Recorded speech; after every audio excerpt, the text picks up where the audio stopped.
ফখরুলের মুক্তিতে কি চাঙ্গা হবে বিএনপি?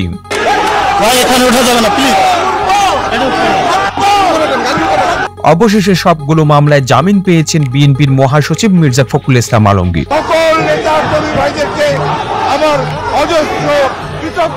তার এখন মুক্তিতে বাধা নেই। আনুষ্ঠানিকতা শেষ হলেই তিনি মুক্তি পাবেন। গত ২৮ অক্টোবর ঢাকায় বিএনপির নারকীয় তাণ্ডবের পরদিন বিএনপির মহাসচিব মির্জা ফখরুল ইসলাম আলমগীর গ্রেপ্তার হয়েছিলেন।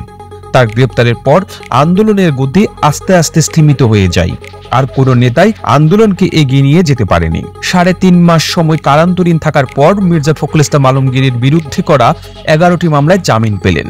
এখন প্রশ্ন উঠেছে যে মির্জা ফখরুল ইসলাম আলমগীরের জামিনের পর ম্রিয়মাণ, হতাশ, বিধ্বস্ত বিএনপি কি নতুন করে চাঙ্গা হবে? বেগম খালেদা জিয়া ২০১৮ সালের ফেব্রুয়ারিতে গ্রেপ্তার হওয়ার পর মির্জা ফখরুল ইসলাম আলমগীর হয়ে উঠেছিলেন বিএনপির প্রধান নেতা এবং বিএনপির আন্দোলন এবং অন্যান্য কর্মসূচিগুলো তাকে ঘিরে আবর্তিত হয়েছিল।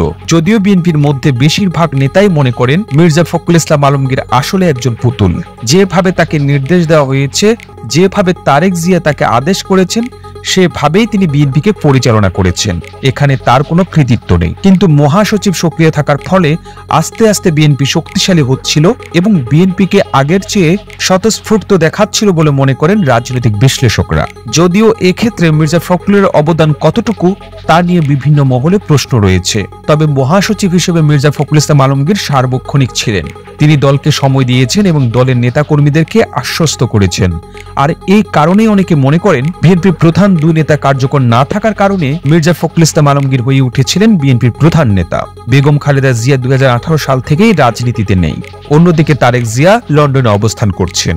বাংলাদেশে আর যাই হোক, বিদেশে বসে হুকুম দিয়ে রাজনীতি করা যায় না এবং সংগঠনও তৈরি করা যায় না, যার জলজ্যান্ত প্রমাণ বিএনপি। মির্জা ফখরুল ইসলাম গ্রেপ্তারের পর বিএনপিতে বিভিন্ন রকম নেতৃত্ব আনার চেষ্টা করা হয়েছে।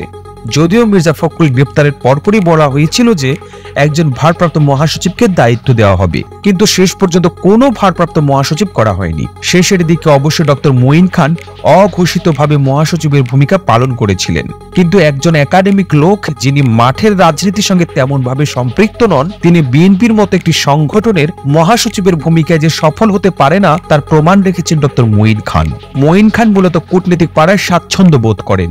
মাঠের হাজারো নেতা কর্মীর সঙ্গে যোগাযোগ, তাদেরকে প্রেরণা দেওয়া এবং বিভিন্ন কর্মসূচির ব্যাপারে কথাবার্তা বলা ইত্যাদি ক্ষেত্রে মঈন খানের ভূমিকা ছিল খুবই অসফল। অন্যদিকে বিএনপির গুরুত্বপূর্ণ নেতা রুহুল কবির রিজভী মির্জা ফখরুল ইসলাম আলমগীরের গ্রেপ্তারের পর ম্রিয়মাণ হয়ে পড়েছিলেন। তিনি সংগঠক নন, নিজস্ব ইমেজ বৃদ্ধির জন্যই কাজ করেন, এমন অভিযোগ বিএনপিতে তার বিরুদ্ধে রয়েছে। এর ফলে নির্বাচনের পরে বিএনপি আন্দোলনকে এগিয়ে নেওয়ার ঘোষণা দিলেও শেষ পর্যন্ত এগিয়ে নিতে পারেনি। এই বাস্তবতায় বিএনপি সংগঠনটি আস্তে আস্তে হতাশায় ডুবতে থাকে। এই অবস্থায় নির্বাচনের পরবর্তীতে আন্দোলন নয় বরং সংগঠন টিকিয়ে রাখাই তাদের প্রধান চ্যালেঞ্জ হয়ে দাঁড়ায়। আর এই চ্যালেঞ্জ কিভাবে বিএনপি মোকাবিলা করবে সে নিয়ে বিএনপির মধ্যেই দেখা দিয়েছিল নানা রকমের হতাশা। আর এরকম পরিস্থিতিতে অবশেষে মির্জা ফখরুল ইসলাম আলমগীর মুক্তি পেলেন।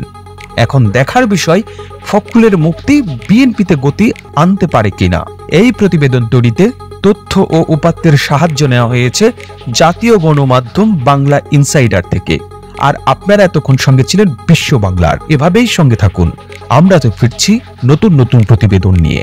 একই সাথে আপনি যদি বিশ্ব বাংলার পেজটিকে ফলো করে না থেকে থাকেন তাহলে এখনই ফলো করুন। ধন্যবাদ।